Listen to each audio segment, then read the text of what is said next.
ناظرین، آج میں آپ کے ساتھ سبز الائچی کے طبی فائدے بیان کروں گا۔ منہ کی بدبو دور کرنے اور سانسوں کو مہکانے میں مددگار ہے۔ یہ نظام نظام کی خرابیوں کو دور کرتی ہے۔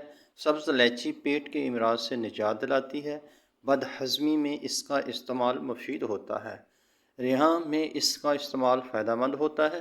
یہ متلی کو دور کرتی ہے۔ اس کے علاوہ قے کو روکتی ہے۔ یہ ڈکار اور سینے کی جلن میں مفید ہے۔ چھوٹی الائچی کے استعمال سے ہمارے اعصاب کو سکون ملتا ہے۔ سبز الائچی پیشاب آور ہے۔ دودھ کے ساتھ اس کا استعمال بلغم پیدا ہونے سے روکتا ہے۔ کھانسی اور نزلہ زکام میں اس کا استعمال فائدہ مند ہے۔ گلا بیٹھ جانے کی صورت میں اس کو چائے میں ڈال کر استعمال کیا جائے تو افاقہ ہوتا ہے۔ یہ چربی کو گلانے میں ہماری مدد کرتی ہے۔ الائچی کے تیل کے چند قطرے پانی میں ڈال کر نہایا جائے تو تھکاوٹ دور ہو جاتی ہے۔ اس کے علاوہ دوستو، مردانہ طاقت کو زیادہ کرتی ہے۔